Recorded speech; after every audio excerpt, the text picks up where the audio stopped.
κάνουμε μια άσκηση σεισμού.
Στο τμήμα 40, ακούει την πολιτική που ξέρετε τμήμα 40.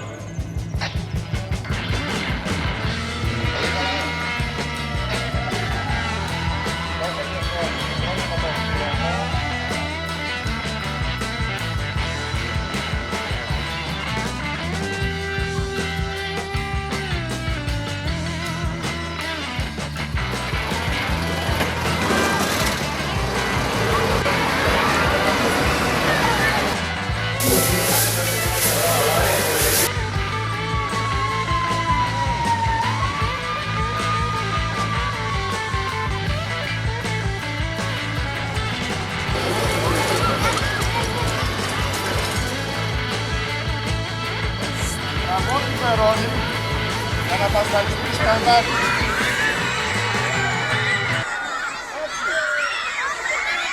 Μετάξει όλα τα παιδιά.